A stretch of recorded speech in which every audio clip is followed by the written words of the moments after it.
Welcome to Heartbreak Chronicles. The trunks in the garage were neatly lined up like soldiers waiting for parade. Marcus stood in the doorway, still holding the bottle of barbecue sauce his wife had sent him to get, and the sight before him made his blood instantly freeze. 3 large suitcases, 2 gym bags, and his favorite leather jacket hung on a hook nearby. A neatly folded slip of paper sat on the top case, Claire's familiar handwriting piercing his eyes like a knife. "We voted. You're out. New locks at 8 p.m. Marcus turned slowly and looked through the small garage window into the backyard. The Labor Day barbecue party was in full swing, and his entire family was there, his siblings, parents, cousins, and Claire's family. At the moment, they were raising their hands as if in some kind of ceremony. His wife, Claire, stood in the center of the crowd, an easy smile on her face that he hadn't seen in a long time. 18 years of marriage, and it was over. Not through lawyers, not through arguments, but through a well-planned family vote. Marcus pulled his cell phone out of his pocket and dialed a number he hadn't reached in 3 years. The phone rang twice before being picked up. "Marcus." The voice on the other end of the line carried surprise. "Frank, I need your help." Marcus' voice was unusually calm. "Remember that favor you owe me?" Frank Castellano was silent for a moment. "Of course I remember. You saved my life. I need you to look into something for me. About my wife, Claire, and anyone else who might be involved." Marcus said, "The more details, the better." "Understood. Give me 48 hours." Marcus hung up the phone, put the barbecue sauce on his workbench, and quietly left the garage. Instead of returning to the party, he walked around the front of the house and got into his truck. The sound of the engine starting was muffled by the music and laughter in the backyard. As he pulled out of the driveway of his house, the life he'd been running for 18 years was reflected in the rearview mirror.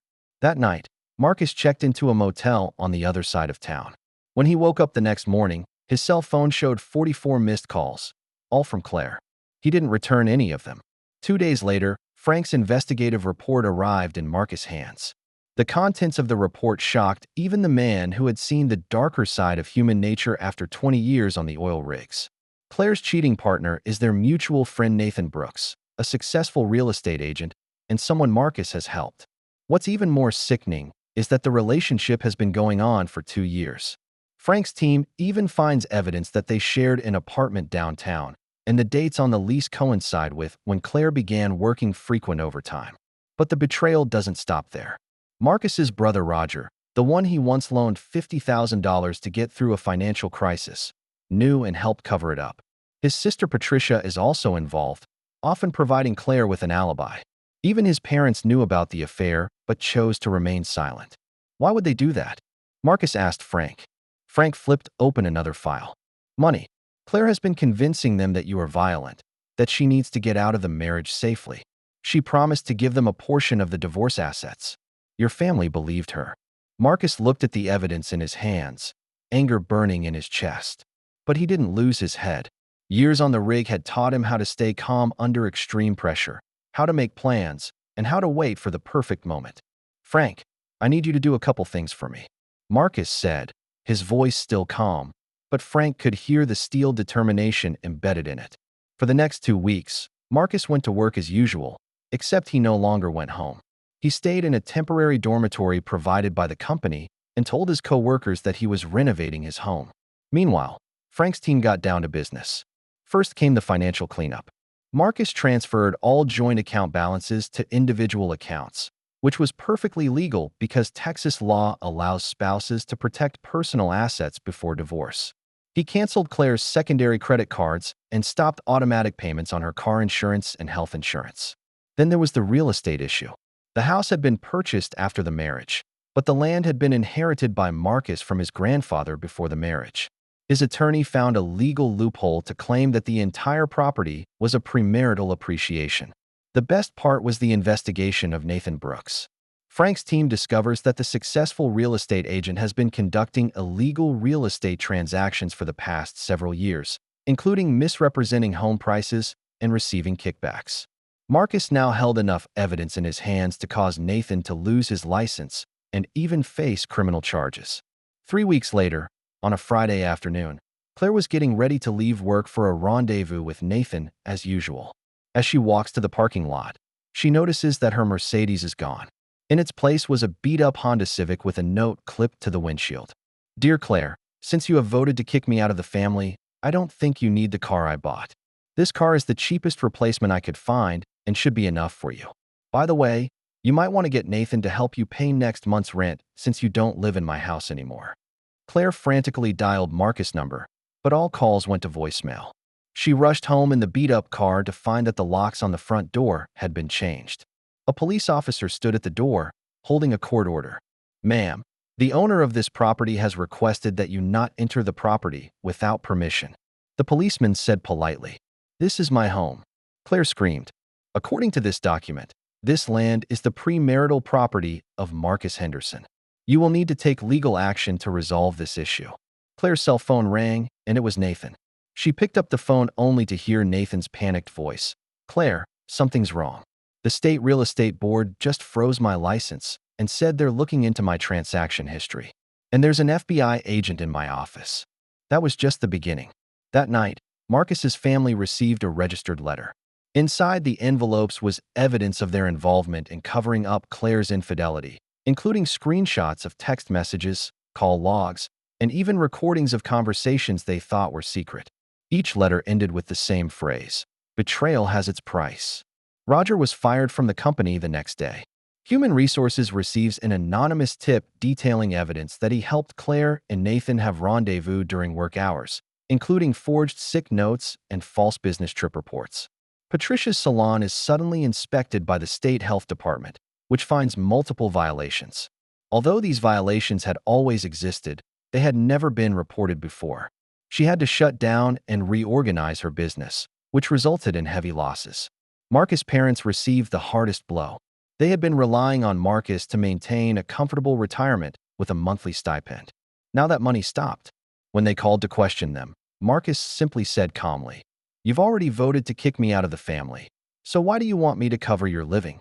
But the real pounding was yet to come. Nathan Brooks' troubles were mounting. In addition to having his real estate license revoked, the tax department began investigating his income. To make matters worse, his wife, Linda, receives an anonymous package containing all the evidence of Nathan and Claire's 2-year affair. Linda Brooks is not a woman to be messed with. Her father is the most famous divorce attorney in town, and she herself controls most of Nathan's assets. The day after seeing that evidence, Nathan is swept off his feet, his bank accounts frozen, and the locks on his mansion changed. Claire finds herself in a predicament she's never experienced before. No job. She hasn't had a proper job in 2 years. No place to live, no car, and a bank account that's almost at the bottom. Nathan is unable to take care of her on his own, as he promised he would. She tries to enlist the help of her family, but Marcus's family is now all on their own and shunning her. In desperation, Claire hires a lawyer to try to legally reclaim what she believes is hers. But she soon realizes that Marcus has already prepared for everything. Divorce proceedings begin. Claire's attorneys were confident that Texas community property laws would protect Claire's rights. But Marcus's legal team produced evidence after evidence.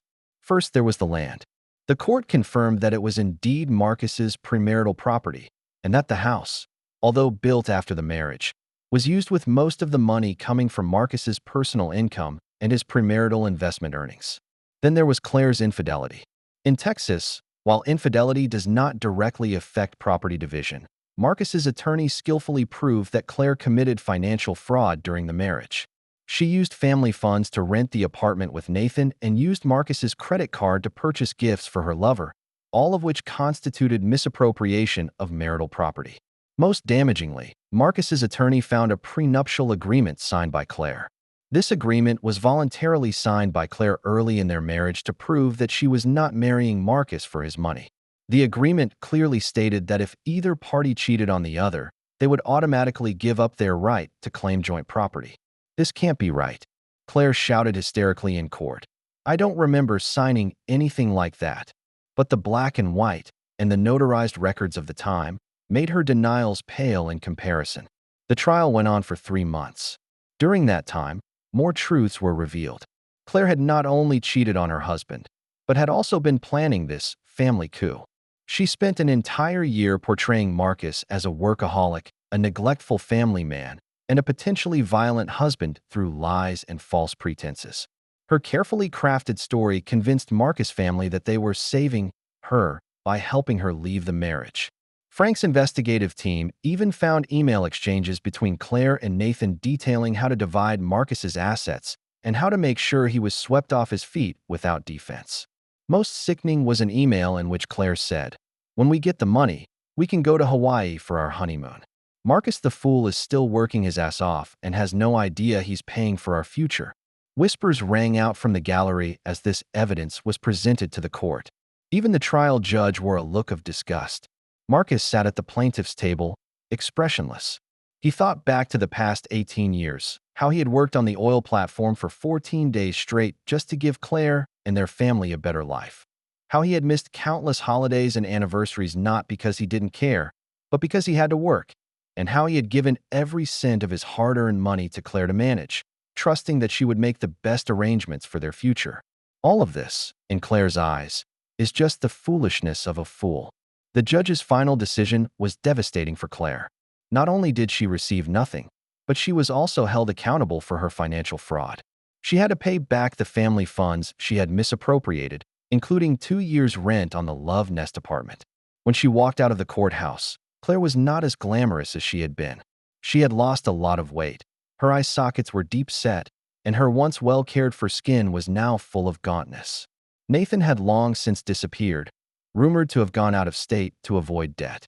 Her family was estranged, as they now realized they had been used. Marcus, on the other hand, stood in front of the courthouse, watching the spring sunlight pour down on him. His phone rang. It was his supervisor. "Marcus, headquarters approved your application for promotion. As of next month, you're the drilling director for the Gulf of Mexico region. Congratulations." "Thanks," Marcus said, the first genuine smile in 3 months finally appearing on his face. He turned to walk toward the parking lot, and as he passed Claire, she reached out and tried to grab his arm. "Marcus, please, for the love of 18 years as a couple," she pleaded. Marcus stopped and turned his head to look at her. "Claire, do you remember? You guys were the ones who voted me out. I just honored your decision and left for good." With that said, he walked towards his new life without looking back. 6 months later, Marcus stood on the balcony of his new apartment in downtown Houston, overlooking the city he'd fought for half his life. The morning light pierced through the mist and gilded the oil-rig towers in the distance. He had his coffee in his hand, enjoying the peace that he had been missing for a long time. The ringing of the phone broke the early morning quiet. It was Frank calling. "Marcus, there's something you need to know." Frank's voice held a hint of caution. "Go ahead." Marcus took a sip of his coffee. "Claire's been asking around for money lately, and she's barely hanging on. She went to your parents' house yesterday, but was turned away. Also, she's living in a shelter on the south side of town." Marcus was silent for a moment. "This has nothing to do with me, Frank." "I know, but there's something else. Nathan Brooks is back." The news made Marcus frown slightly. Wasn't he hiding from his debts? Apparently, he's found new prey. A wealthy woman in her 60s, recently widowed. Nathan is now her financial advisor. Frank paused, but that's not the point. The point is that Nathan is spreading rumors about you, that you hired the mob to set him up. Marcus sneered. "Let him talk. Accusations without proof are nothing more than the barking of a mad dog. Aren't you worried? Frank, everything I did was legal. I'm just putting the truth in front of the people who deserve to see it. If Nathan wants to retaliate, he's going to have to sort out his own legal problems first." After hanging up the phone, Marcus continued his morning routine. As the new regional drilling director, his job was busier than ever, but also more rewarding. He no longer has to spend long hours on offshore platforms and can strategize from his office. The salary has also tripled to $500,000 a year.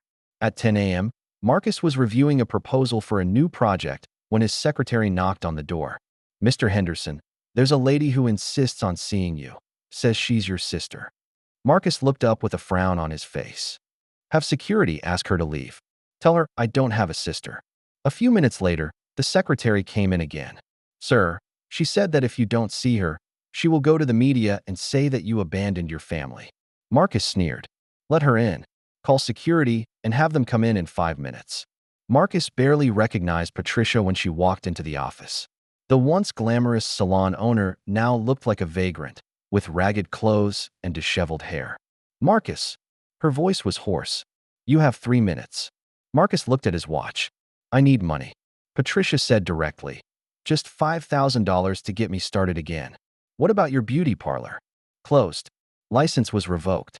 Resentment flashed in Patricia's eyes. All because of your report. I just brought your business violations to the attention of the authorities. Marcus said calmly. It wasn't my fault. Please, Marcus. I know I was wrong to help Claire. But I'm your sister. Marcus stood up and walked over to the window. Patricia, when you were helping Claire set me up, did you ever think that I was your brother? Did you think about blood relations when you were giving her false testimony? That's different. Indeed, it's not the same. Marcus turned. Back then you thought you could get a piece of my fortune. Now that you have nothing, you suddenly remember kinship. Security appeared at the door right on time. Ask the lady to leave. Marcus instructed. If she comes back, just call the police. Patricia was still screaming as she was dragged out. You'll regret this, Marcus. You'll end up alone. Marcus returns to his seat and continues his work. Patricia's curse had no effect on him. He had learned to live alone and live well. In the afternoon, Marcus received an unexpected phone call. It was from his ex-father-in-law, Claire's father, Robert. Marcus, something's happened to Claire. The old man's voice was shaking. What does this have to do with me? She tried to kill herself. It's in the hospital now. Marcus, please go see her. She keeps calling your name. Marcus was silent for a long time. Robert, Claire chose to betray me, chose Nathan, chose to have my family vote to throw me out. The situation she's in is the result of her own choices. She knows it's wrong, Marcus. She wants to apologize to you. Apologize? Marcus laughed. What does apologizing change? Can it turn back time? Will it erase 2 years of her cheating? Will it erase the humiliation she put me through? Marcus, forgiveness is the privilege of the weak. Marcus interrupted. I am neither weak nor do I need to prove anything by forgiving. Tell Claire it's over between us. It's completely over. After hanging up, Marcus called his secretary. In the future, Robert's calls should not be forwarded to me. Also, notify the legal department and get a restraining order against Claire and her family. I don't want any more dealings with them. In the evening, Marcus attended the company's annual dinner. As a newly promoted executive, he was the center of attention. Colleagues toasted him and congratulated him on his success. Marcus, his boss, William, the company's vice president, approached him. Has some good news for you. The board of directors is considering putting you in charge of the entire North American region. If all goes well, you'll be executive vice president next year.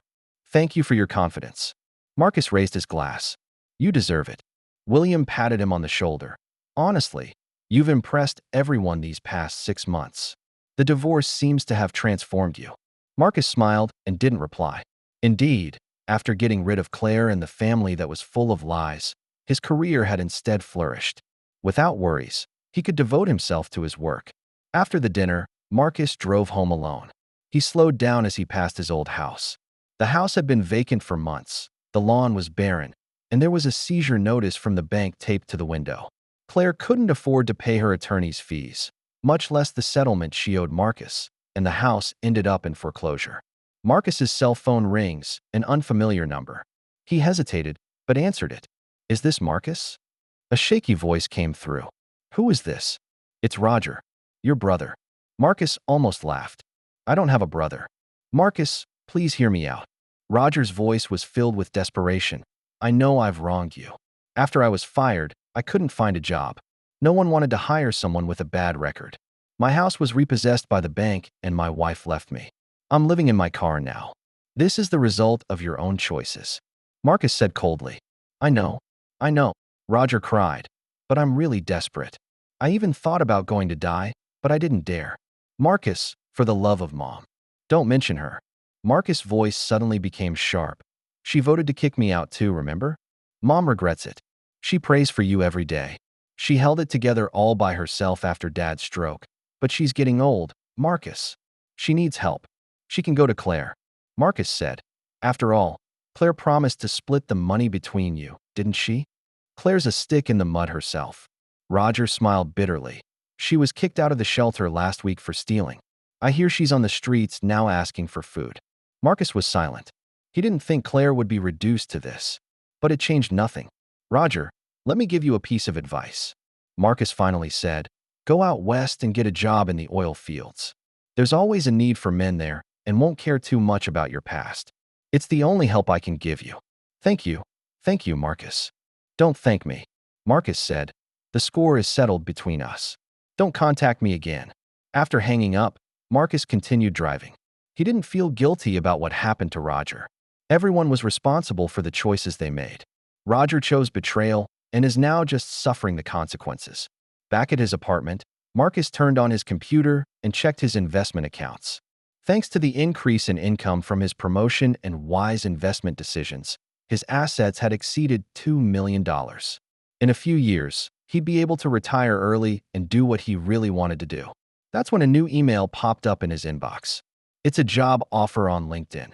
An international oil company wants to poach him to become president of the Asia-Pacific region, with a salary of $1 million a year and a generous equity incentive. Marcus smiled. A year ago today, he was worried about family chores and confused by Claire's coldness. Now the whole world unfolded before him. He thought of that Labor Day afternoon, of the suitcase in the garage and the note. If it hadn't been for that betrayal, he might still be struggling in that lie-filled marriage, still paying for someone who didn't deserve it. In a sense, he should be thanking Claire. Thanks to her betrayal for making him see the truth, and thanks to her desperation for teaching him to protect himself. Marcus shut down his computer and walked out onto the balcony. The city was sparkling at night, just like his life was now. He raised the whiskey in his hand and said to the night sky, "Here's to the past, and even more to the future." A few months later, Marcus met Elena, a successful businesswoman, on a business trip. She's independent, smart, honest, and never plays games. They started dating, but Marcus was always on guard. "I know about your past," Elena said out of the blue at one dinner. "I checked you out." Marcus put down his cutlery and waited. "I understand why you did that," Elena continued. "If someone had done that to me, I probably would have done it harder. But Marcus, I'm not Claire. I have my own business, my own money, and I don't need to be dependent on anyone." "I know," Marcus said, "but you have to understand that I will never trust anyone without reservation like I used to." "I don't need you to have no reservations." Elena smiled. "I just need you to be honest." "Can you do that?" Marcus smiled genuinely for the first time. "Can." Their relationship grew steadily, but Marcus always maintained his independence. He set clear boundaries for their relationship, financial independence, and each keeping their own personal space. Elena understood and accepted all of this. After another year, at a party celebrating Marcus's inauguration as president of Asia Pacific, he received a news tweet. "Nathan Brooks has been sentenced to 15 years in prison for fraud, and the children of the wealthy woman he defrauded have finally found proof." Marcus turns off his cell phone and continues to enjoy his party. Nathan's downfall is just another example of what goes around comes around. After the party, Elena took his arm. "Thinking about what?" "Thinking about how some people never learn the value of honesty," Marcus said. "And some people learn it." Elena looked at him meaningfully. Marcus nodded. He did learn. He learned to protect himself. He learned to recognize lies. He learned to make his betrayer pay. Most importantly, he learned that even after a betrayal, he could still rebuild his life and even live better. Late at night, Marcus receives a text from Frank. "Claire was found dead today in an abandoned building. Drug overdose. Police say it was an accident." Marcus looked at the message for a long time and finally replied with just 2 words, "Got it." There was no sadness, no guilt, not even a hint of volatility in him. Claire had chosen her path, and now it had come to an end. It was the inevitable result of her series of bad choices. The next day, Marcus went to work as usual. On the plane to Singapore, he looked over the information on the new project. When the stewardess brought champagne, he politely thanked her. "You seem to be in a good mood." The flight attendant smiled. "Yes." Marcus raised his glass. "Life has never been better." The plane slowly lifted off, leaving the past behind. A future of endless possibilities awaited him. A few years later, when Marcus became CEO of his company, he stood at a podium at an industry summit with the best and brightest in the oil industry from around the world. In describing his journey to success, he said simply, "Sometimes the biggest blow can be the best gift of all. The key is to learn to turn crisis into opportunity and never let someone's betrayal define your value. After the meeting, a young engineer came up to him and asked, "How did you come out of that difficult situation?" Marcus smiled and replied, "When someone tries to destroy you, the best response is to live a more successful life than they expected. Let your success be the loudest comeback."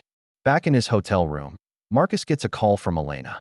She was now his wife, and they had a marriage based on honesty and respect, no secrets, no betrayal, just two separate souls choosing to walk together. "How was the meeting?" Elena asked. "It was a success." Marcus looked out the window at the night view of Singapore. "If tomorrow's negotiations go well, we'll be able to take the billion-dollar project." "I'm proud of you." Elena said, "You know what? You never told me exactly how you dealt with those who betrayed you." Marcus was silent for a moment. "I just made them face the consequences of their choices. Everyone is responsible for their actions, no exceptions. What happens to those people now? They got the end they deserved." Marcus said calmly, "I never cared again." After hanging up the phone, Marcus walked over to the bathroom mirror. The man in the mirror was 50 years old, but looked younger and more energized than he had 10 years ago. Success and inner peace gave him a special charm. He remembered what Frank had once said years ago: "Revenge is a dish best served cold." He hadn't quite understood it then, but now he understood it perfectly. True revenge was not a momentary outburst of anger, but rather proving how bad the betrayer's vision was through your own success.